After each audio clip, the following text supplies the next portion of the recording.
Okay, let's get started. Again, welcome everyone. I'm Adrienne Tadella, the Knowledge Management Officer of the TOPS program with the core group, and welcome to the April installation of the CAM Task Force meeting of the FSN Network. Before I turn it over to Yemisi to go over introductions and the agenda for today's meeting, just a couple of housekeeping notes. This meeting is being recorded, and we will follow up with the recording and the presentations afterwards.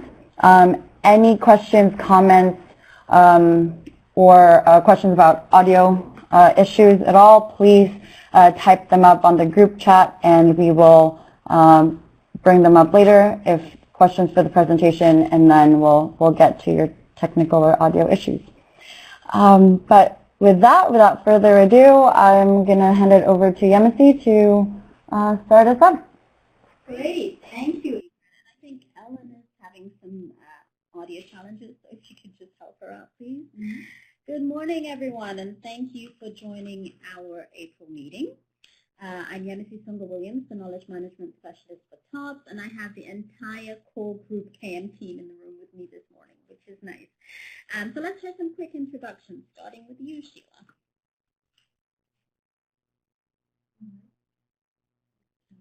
Good morning. This is Sheila Jansen. I'm the Senior Knowledge Management Specialist of the TOPS program and core group. I'm glad to see all of you here today. This is exciting. Great. Holly? Hello, this is Holly Collins, Communications Associate with the TOPS program and core group, and I'm also excited to be here. And we also have with us today. Forrest is our stellar intern, and he's been keeping us all on track. So thanks, Forrest. So thanks, everyone, and let's just jump right in. A quick review of today's agenda. Adrienne and I attended a KM4Dev workshop on communities of practice a couple of weeks ago in Seattle.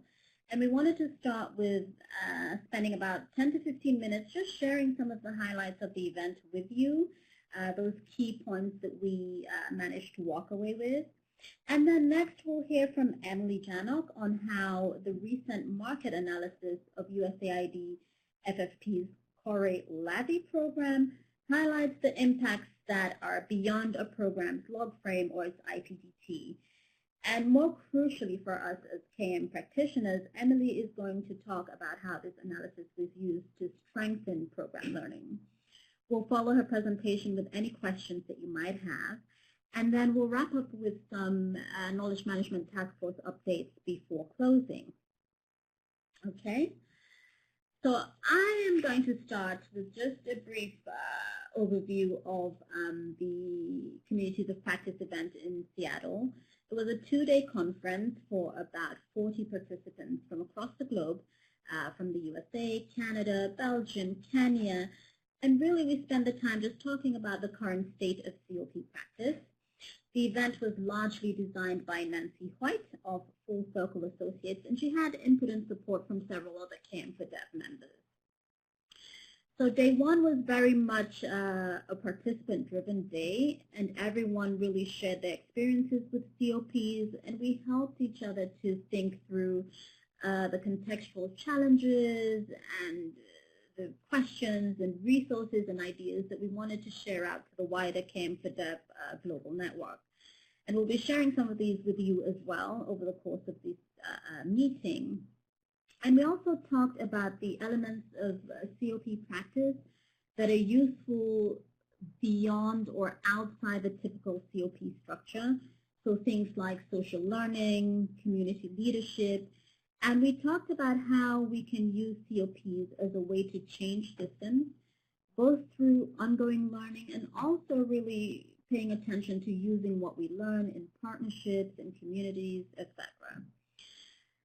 So the key highlights for me, first, there's a lot of people out there implementing communities of practice, and many of us have the challenge of thinking about or articulating very clearly the end goal of our COP, so the vision or the why of our COP. So one key learning for us was that we as COP practitioners need to pay more attention to the strategic value of COPs within our programs, within our organizations, right? We need to be better at emphasizing to the decision makers that COPs can be a vehicle for strengthening expertise within a program or a network or an organization. Okay. Another thing was that we all suffered from barriers to participation. This was really a major problem for everyone, you know, and the thinking here was that we really do need to acknowledge the ebb and flow of COP fortunes as just being an unavoidable reality. It will happen.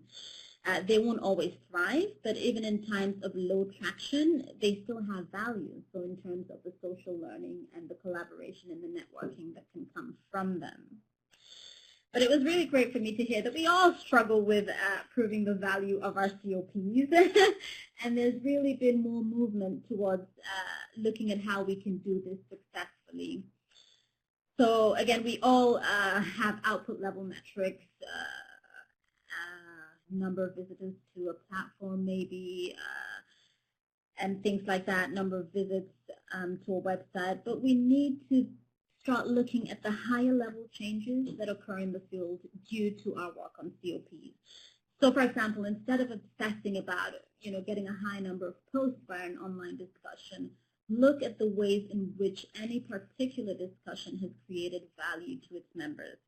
So in terms of increasing their capacity, in terms of resolving any challenges, in terms of reducing errors in their work. So, you know, focus more on the deeper level value of COPs.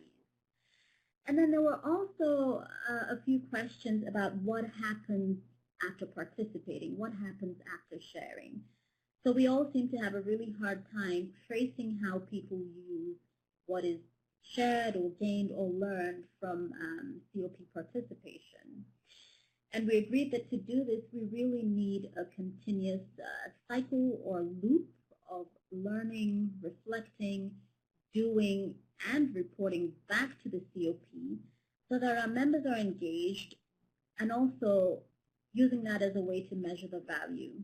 So we need to hear feedback from our community about how they've used the knowledge that they've gained, and we need to place that in their individual context, look at whether it worked or not for them. And we thought during that meeting that this was a very important point of helping the community to move forward and to grow and to improve its offering. So those are some of the things that I picked up. Adrian, do you have anything to add to Ellen and to day one? No, I think you covered it all. Yeah. Okay.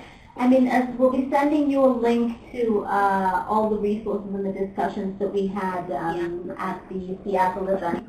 And if you have any questions for Adrian and I as we share these very quick summaries with you, then please do type them in the chat box. So Adrian, do you want to share a summary of what we talked about on day 2? Perfect. Yeah. Thanks, Yamasi. And actually, your talk about, you know, really getting the value, really knowing what the value of the COP or what they can bring out to the community is a good avenue for day 2.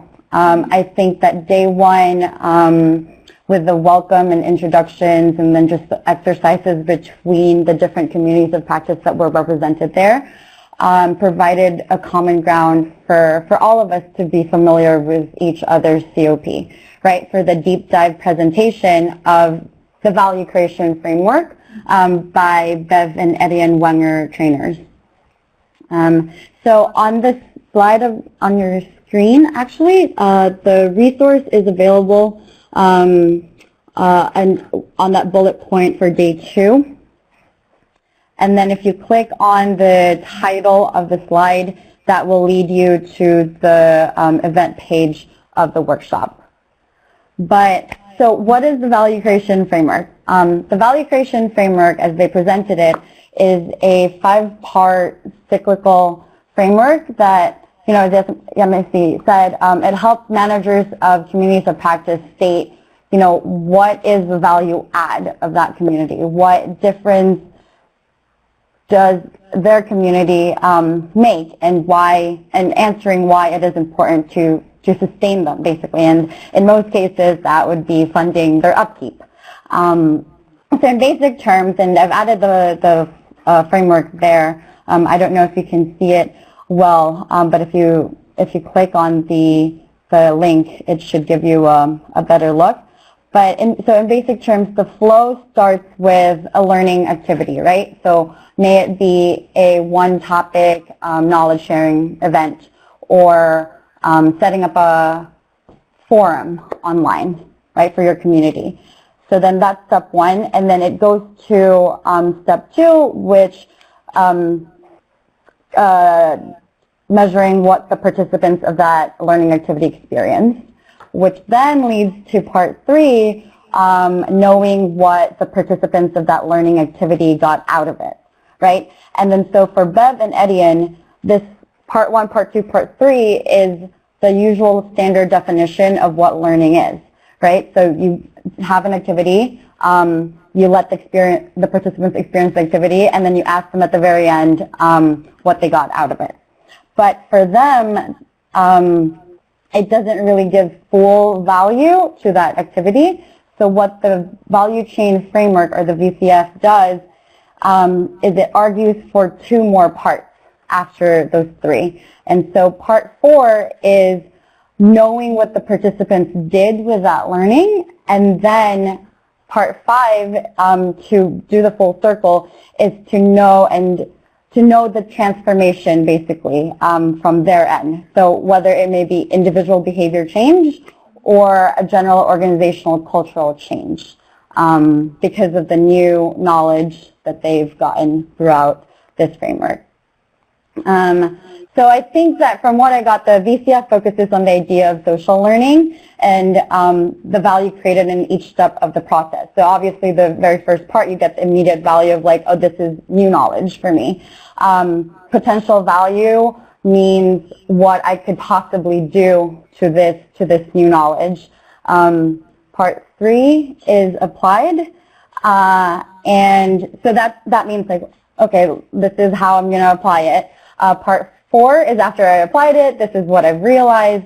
And then part five, really for the long term, this is what I've transformed myself into, or what my organization has transformed because of that new knowledge. So the framework argues that for value creation to work for each part of the process, the learning activity manager needs to state aspirations and what they want to happen for part five before working on any activities at all for the preceding parts. So in a way, what the VCF wants you to do is start at the end to figure out the beginning. So really state at the, from the very start, what do you want the community of practice to do, and what value do you want them to add to the area, and then figure out what behavior change you want them created by the learning activity, what indicators will you need to measure the behavior change, and what activities will you implement that will be measured by those indicators. So another thing that I found interesting learning about the VCF was its regard to the value creation story, which usually happens around part four and part five, right? So it is basically a narrative coming from the participants themselves that shows the value created by that activity. So value creation stories are especially important for the learning activity manager for reports to stakeholders. So to the community itself, to the staff managing the community of practice, and to the funders and donors. And again, of like how the community is doing and why it should continue to be sustained. Another thing that was stressed by Bev and Etienne, and I think that it's necessary to note, is that the story is quite important. And this can be, short one-pagers or short blogs, blog posts that you can disseminate internally or externally. And I think that the story is important in the end because the narrative in general, again, has a more personal and relatable effect on its readers versus numbers and data. However, that is not to say that data, we shouldn't do data, because I think that, as Yamase touched on earlier, that data still needs to be collected and analyzed throughout the framework to get to the story, basically. So in the end, you need to know the number of clicks to the page and the number of people who downloaded your toolkit to reach out to them to see what they did with it and what changes have occurred to their program or directly to their beneficiaries because of that toolkit. It was a full day's worth of presentations and the workshop itself. So a couple of the COPs that were in attendance volunteered their COPs and their learning activities to go through the entire framework. So we were divided into a couple of groups.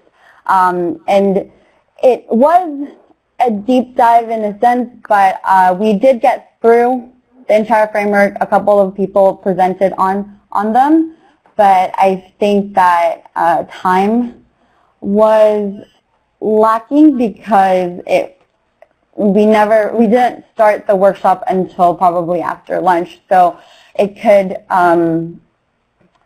it would be better to have, maybe a multi-day workshop to really get through the parts of the value chain framework and do a deep dive analysis and thinking for it.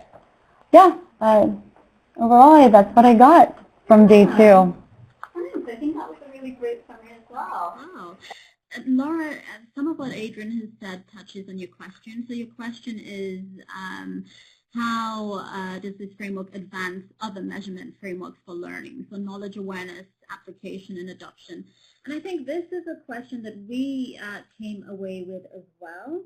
As Adrian said, it was a very quick introduction, and I think that we need more time to kind of unpack the framework and see how it can be used and see how it fits in with these sort of other frameworks as well. There are tools out there like outcome mapping, social network analysis. How does this feed into those? I think for us, the main, at least for me, the main attraction of this framework was that it framed value in a way that it's something you can get at right across your program cycle. So it wasn't this huge, big, startling unicorn at the end of the 7-year program that you had to defend, but right through your program, there were ways in which you could articulate the value of your COP in a way that made sense to your community and to your funders. Mm. So we'll definitely put up some of these resources so that people can explore the value creation framework. And I think it would be really interesting for a group of us to get together and apply it to our different programs and see what shakes out. And to add to that, we actually interviewed Bev and Etienne for our second issue of our KMTF newsletter. So you can also check out the interview. They talked about social learning and the framework itself, that interview. Great. And thanks for that link, Holly. Holly just sent us the link to the interview. And if you have any more questions about the COP event in Seattle, please just feel free to put them in the chat box and we'll get to them at some point during the meeting today. So let me introduce you to our guest today. Emily Janak is CARE's Deputy Director of Research, Innovation, Evaluation, and Learning. She is an expert in designing systems to capture and share information across many sources. And with 4 years of on-the-ground experience in West Africa and academic publications on community engagement and the human element in food security in Africa, she is especially interested in community-led development. And her work focuses on making sure that communities can engage in their own development for sustainable, appropriate results. She's fluent in French and Dogon and has experience in food security, nutrition, health, governance, and gender programming. Emily, it's always a pleasure to collaborate with you. So I'll turn this over to you now.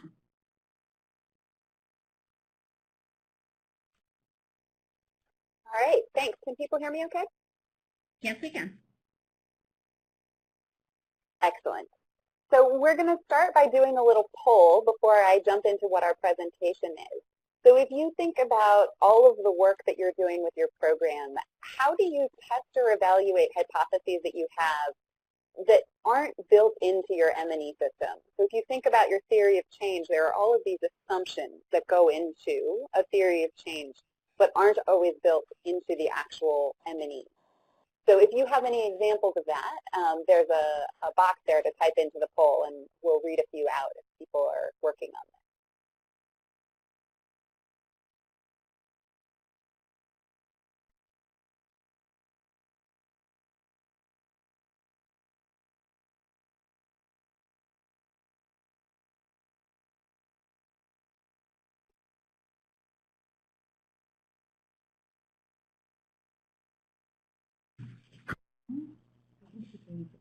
That seems to be a tough question for everyone. Yeah, that seems like a big one. Okay, research question. That's a useful one. Maybe that was a big question to bite off. What are some ways that you learn outside of M&E? Maybe that's an easier question to ask. So an M&E system is one way to learn about what's happening. What are some other tools that you use?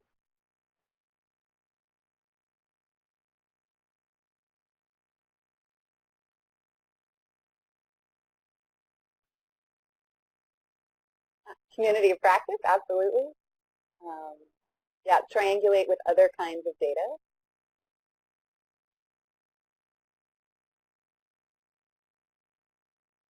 Any other thoughts or questions? All right, so what we're going to be talking about today and presenting is one of our projects in Haiti, which is called the Corey Lazy program, and it's funded through Food for Peace with USAID. And it's a DFAP program that's been running and is working on getting the poorest and most vulnerable people access to food security. And there are several components to it. It's a Food for Peace program, so there's lots of complicated pieces to it. But the main components of this program are a vulnerability targeting system. So really focusing on who are the poorest and most vulnerable people in the community. A World Bank evaluation of Haiti says that half of all aid goes to people who don't need it because targeting systems aren't done very effectively. So that's the first component, is working with the Ministry of Labor and Social Affairs in Haiti to focus on how do we get the assets that we're transferring to the poorest of the poor. The second component is the asset transfer. So we use voucher-based transfers. They're specifically focused on two kinds. There's a paper-based voucher, which is used for fresh food, and then there's an electronic voucher, which is used for staple goods like rice or oil. And almost everything in the food basket is locally produced in Haiti. That's one of the key pieces of the work, is that it's about using that money to support the Haitian economy in addition to supporting the people who get the transfers themselves. And this is all done in partnership with the Haitian government. The third component is the prevention of malnutrition. That's working with mothers, pregnant women and mothers of children under 2, so that first 1,000 days window, focusing on changing nutrition behaviors, community-wide support. There are food subsidies given to families as part of that program. And then the final piece is stewardship and institutionalization. So the vision for this program is that eventually the government of Haiti can pick it up as its social safety net program, so that this isn't something that continues to be run by the international development community or be run by NGOs, but that in fact, because the government has really been involved at every stage of the game, they can actually pick this up and use it as something that they can work on nationwide. And also that it's something that can expand in emergencies, and we've already seen some examples of that with the Hurricane Matthew last summer is one example. When there's a crisis, we can use the safety net that's already built to increase aid out to communities much faster and much more efficiently than we would have been able to do before. So built into all of these assumptions, especially around component 2, is that this will help support the Haitian economy and that this will help build markets and build food production systems because people are able to spend money on locally purchased food. So instead of buying imported food or getting a direct food subsidy, instead that money is going back into the local economy. And that is one of the reasons that the program was designed this way, so that it could have a more sustainable impact over the long term. And we really appreciate that Food for Peace was willing to be flexible with us on this program. It's the first of its kind. It was really thinking about how do you couple sort of traditional Food for Peace methods with some other methodologies, in this case the voucher system, that will really allow us to try to think differently about how food aid works and what are the systems that can be more sustainable. And Food for Peace was really a key partner, in addition to the government of Haiti, in thinking about how to design this program in a way that has long-term sustainability in mind. But one of the interesting pieces that we noticed is that we don't have that, we have the assumption that this will build sustainability into the local market, but we don't actually have a test built in for that. It wasn't a part of our baseline evaluation or our midterm evaluation, and it's not a part of our regular monitoring data, is what is happening in the local market. So we know that we have the cash transfers through the cell phones and through the paper-based, and we know that people are buying local food, and we know that families have access to food. You know, there are roughly 200,000 families who are accessing these vouchers every month. It's a $25 voucher every month. So that's the value of it. And so far, that's about $5 million that has been put back into the Haitian economy through these local purchases. So our real question is, what impact has that had? But that's not something that was built into our midterms.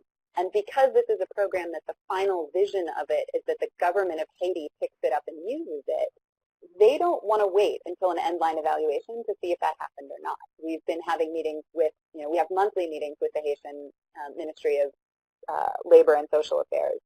And they have started to say, you know, it's a good program, we like running it, but we need some evidence that this is really having the impact that we want in order to change, in order to really invest in this as a long-term program. And some of the other key stakeholders in Haiti is not just the Ministry of Labor and Social Affairs, MAS. That's who we work with most closely. But some of the other stakeholders are starting to get interested in this. The Ministry of Agriculture says that looks like a really promising model to give our farmers sustainable demand for their products. So often in agricultural programs, you see the change, or you see a struggle between, you know, you can get farmers to ramp up supply, but then if nobody buys the product, the next year they'll disadopt those practices. So some other players in the system have started to ask this question: what is the impact?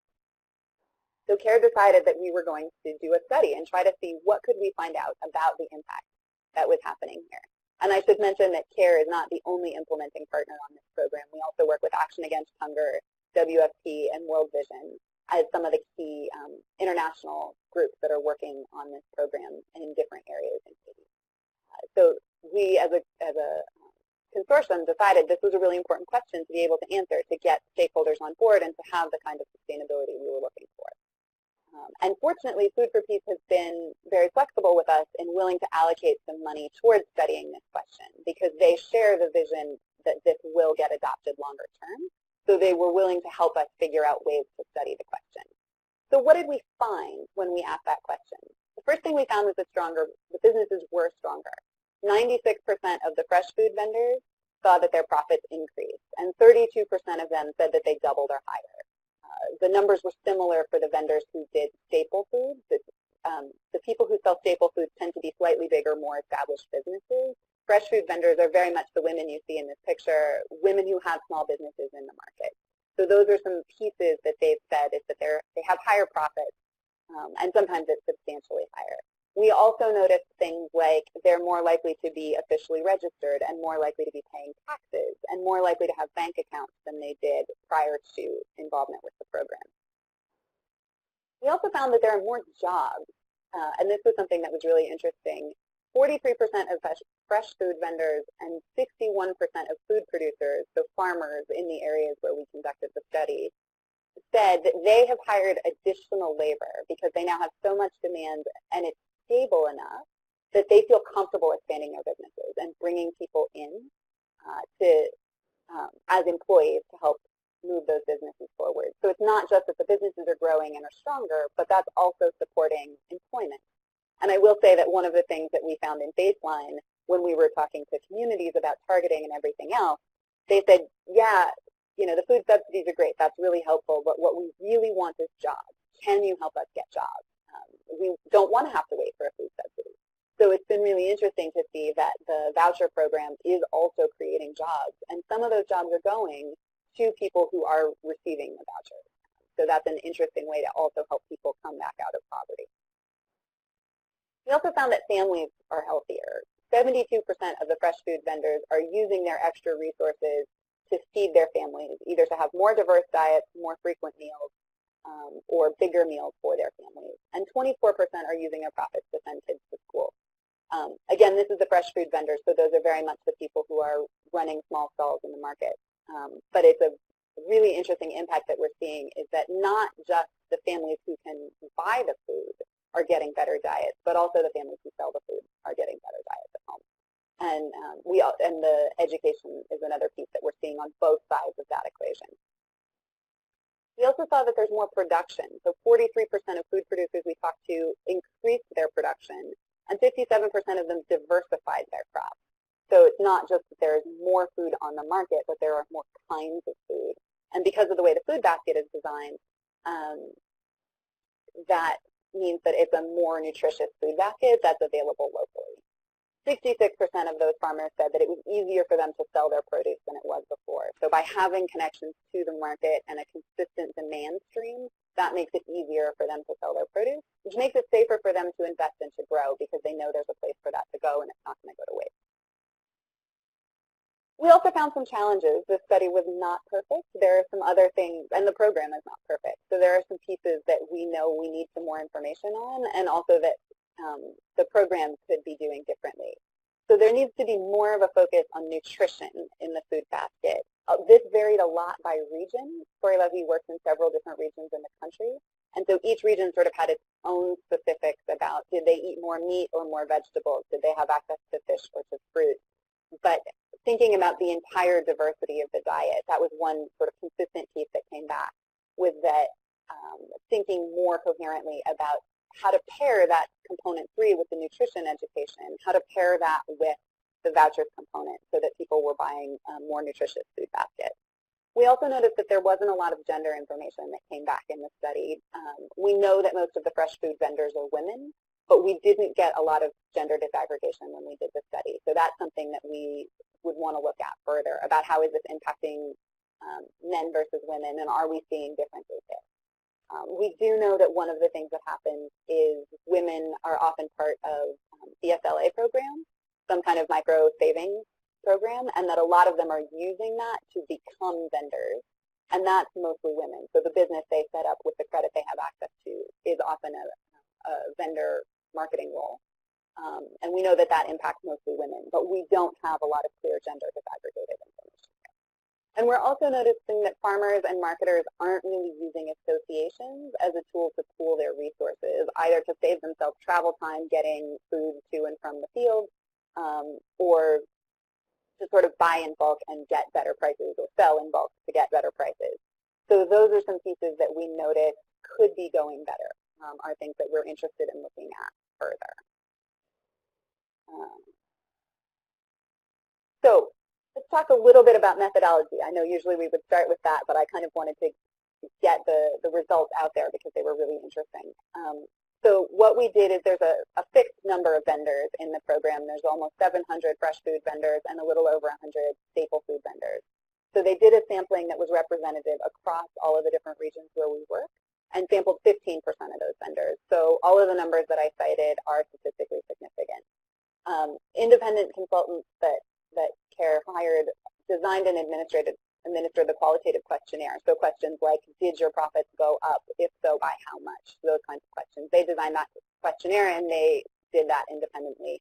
And then there were also both one-on-one interviews and focus groups to try to get us a bigger set of data to be looking at. So that's sort of what the methodology looks like, and we can talk more about that if people are interested in. So what next? And we have another quick poll question. So I'd love to hear a little bit from people in the audience. Once you have data like this, we have a market study, it got finalized in January. What do you do next? Once you have a study, what happens in your organization? And I have an underlying motive here because we'd love to learn more about how to do this. I can tell you a little bit about how we're thinking about it, but we'd like to hear from other folks about what they're doing.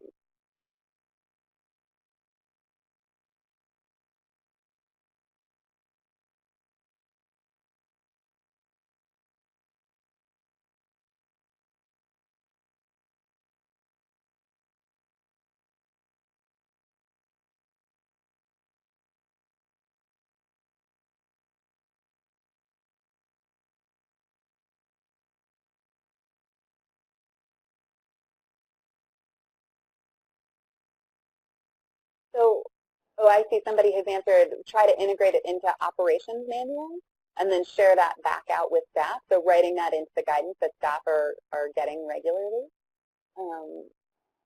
Also sharing results across the organization and inviting feedback. Yeah, that's a really helpful one, is to think about how do you pull out the key findings and then put those back into programming. Any other thoughts or suggestions there?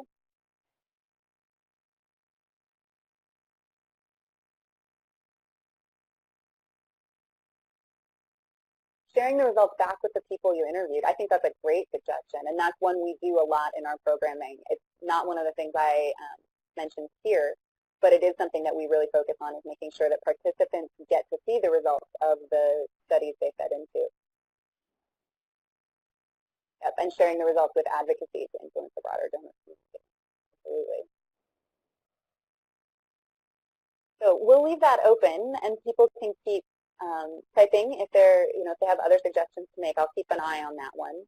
So a couple of things that we've done as a team are, well, this is one of them, right? As we sort of looked through it and tried to pull out what are the key results and what are the things that we're most interested in, and who else might be interested in that information. What other things what other organizations are working on this kind of piece. And we know that local purchase of food is something a lot of organizations do and talk about, right? That's something that's very active in the food aid space, is thinking about how do you take the money that goes into food aid and use it to shore up a local economy. We know sometimes there are risks with food aid of weakening a local economy by bringing in a lot of food from the outside. So Purchase for Progress is one example, but there are many of this kind of local purchase, and what are the impacts. So, we were really excited to see that we can have impact on a market system, and not just the people who are selling, but also the food producers. We've also done some sharing with all of the partners, with the Haitian government, and working particularly with local communities and local government structures around these results.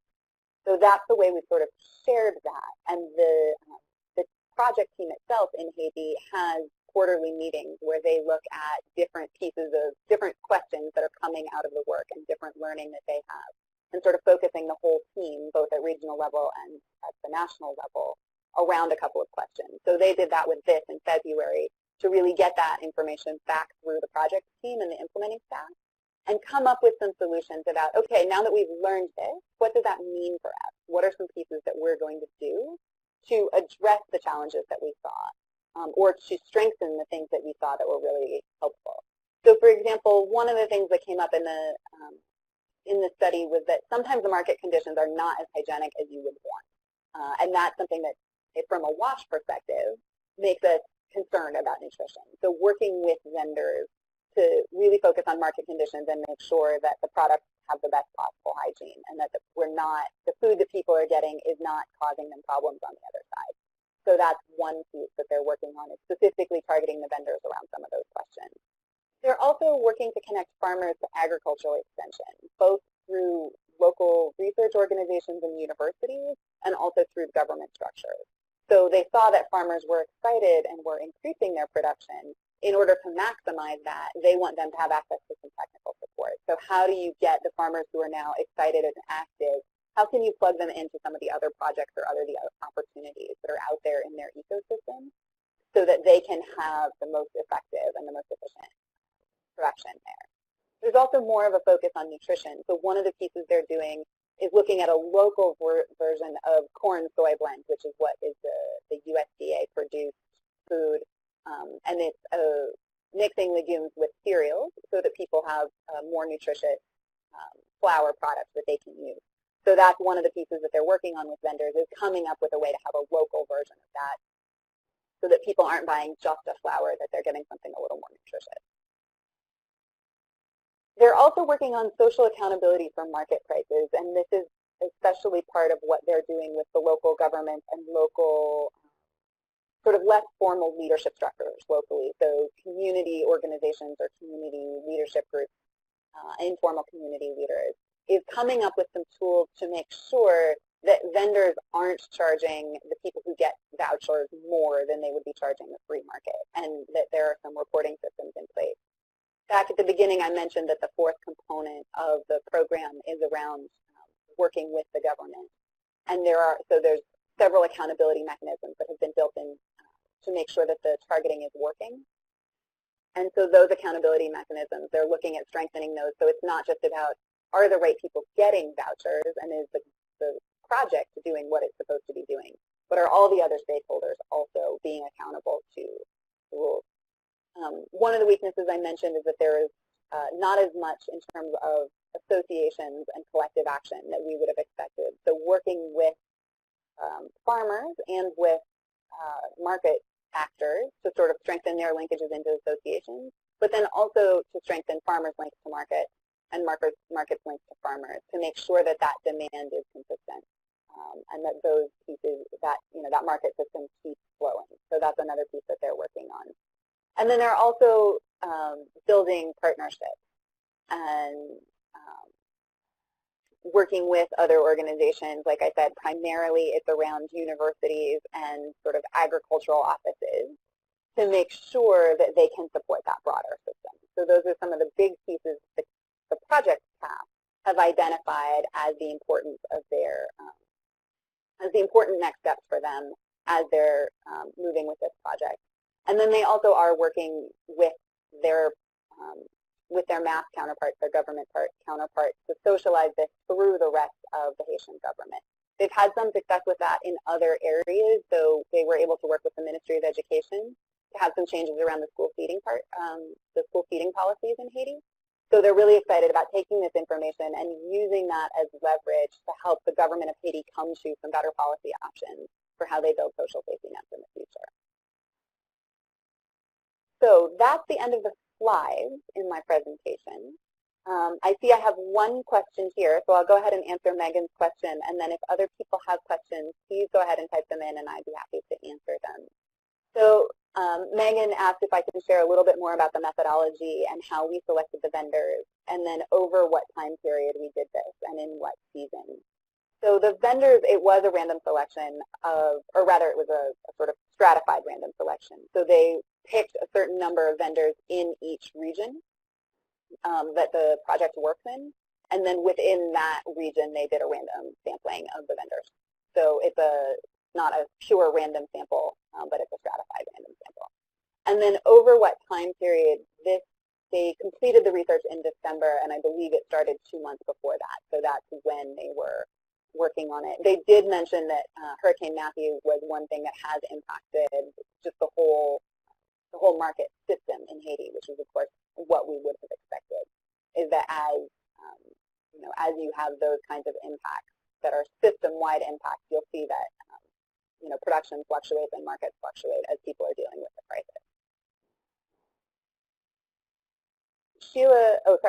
Forrest, I'll start there. He says, what factors determine which members of the population receive these vouchers and how many people receive vouchers?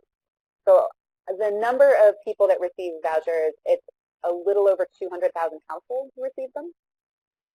And the way that they are selected, it's based on a vulnerability index that was created in conjunction with the Haitian government and then with MASS. And then CNFA, which is the National Center for Food Security, conducted some studies in the areas to give us sort of what the baseline data was for the communities where we were working. And on that, then they selected the bottom tier of vulnerability, so the people who were most vulnerable. And the kinds of criteria, I'm not going to give you the entire index because that's very long and complicated. But some of the criteria that were on there are income, family size, access to markets, access to other ways of generating income if they don't have a business, do they have access to land, those kinds of pieces. So it's really about targeting that bottom, most vulnerable piece of the population. I'd be happy to share the vulnerability tools if that's useful for anybody. Those are things that we can send to you after, if that would be helpful. And then Sheila asked, have CARE adapted the study for other countries that we work in? And if so, how has the learning from Haiti helped to shape studies in the other countries? We haven't done this in other countries yet. So we just got the results in February, and we're still socializing them through the organization. But we're definitely keeping our eyes open for what is the next opportunity to do something like this and to use this kind of a study somewhere else. So I don't have an answer for you yet a couple of the learnings that I think would shape a study in another place is certainly the question around gender, and can we be more intentional about having gender disaggregated data, and what does that look like, both for food producers and for vendors. I think we would also... And Emily, just a quick question on that gender piece. Has the program put any steps or strategies in place already to address that gap? Yeah, or? and it's an interesting one that it's one of those, you see it from the outside and you sort of wonder how that piece fell through the gap, because we actually have a pretty robust gender strategy.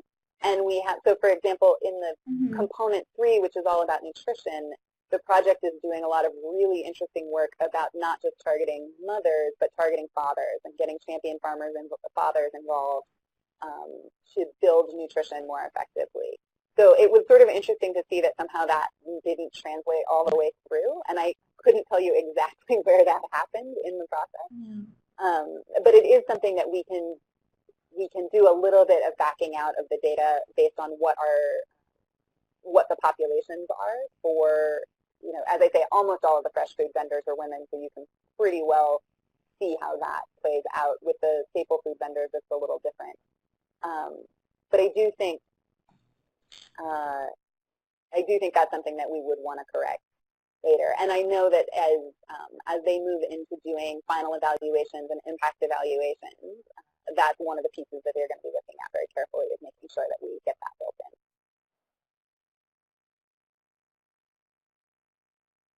Are there any other questions?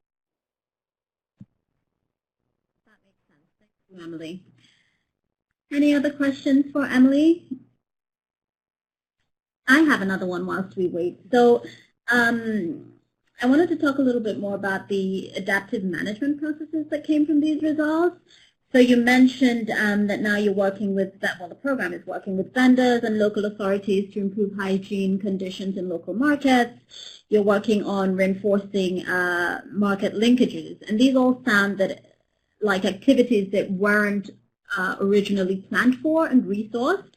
And I'd just like to hear a little bit more about what that conversation with the donor looked like and how you advocated for more resources to kind of delve into those activities that weren't originally outlined in your original Right. plan. So there are a couple of things that have happened. One is that having that really close relationship with the government of Haiti helps us make a more convincing case around why we should change the way we're doing things. So that's one of the reasons that we were able to get funding for the study in the first place, is that is being able to say, look, if this vision is that the government really owns this and adopts this, how do we back up from there to what do we need to be doing now and what do we need to be doing 6 months from now in order to get that to happen in the time frame that we've laid out.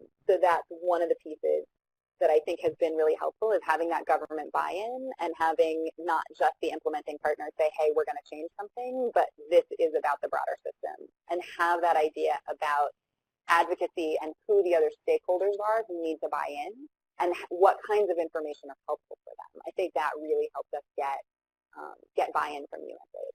I will also say that on this particular project, Food for Peace has been incredibly supportive and incredibly helpful around this whole adaptive management process.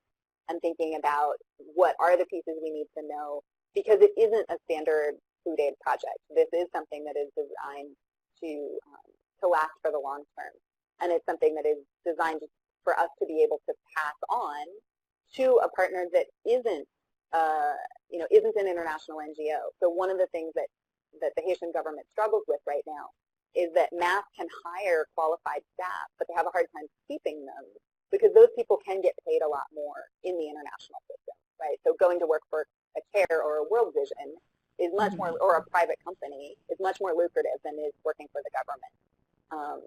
So everybody kind of went into this project knowing that some of the things that were set up right at the beginning was what you needed to pilot things and to get the project off the ground.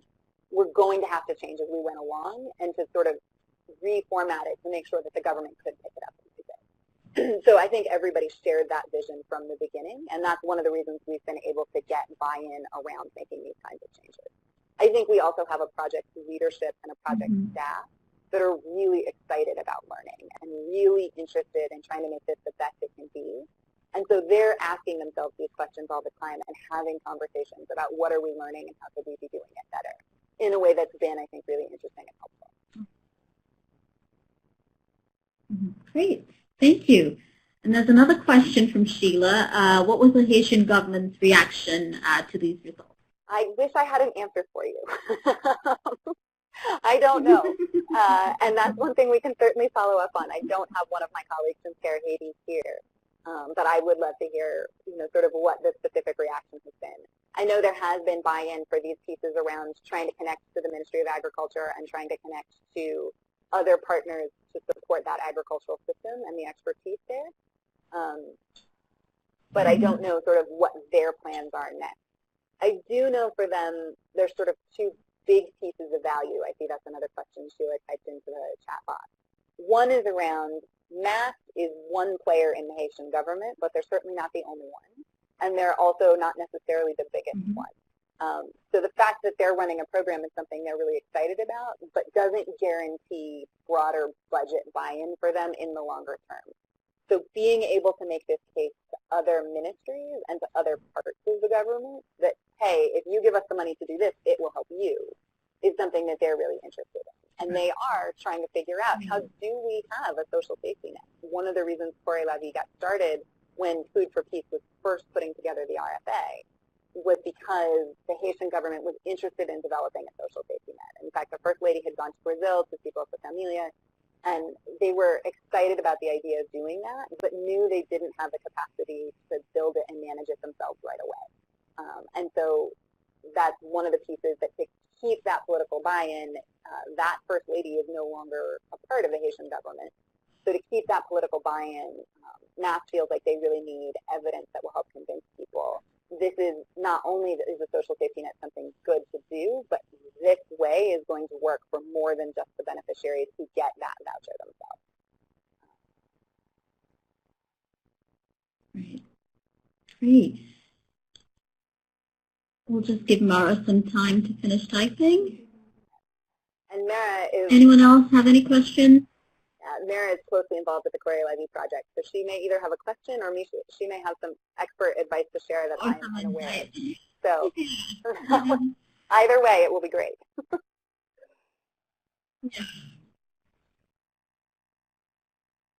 So whilst we wait, everyone, in case you missed it, Emily was the featured member in this month's Knowledge Management Task Force newsletter.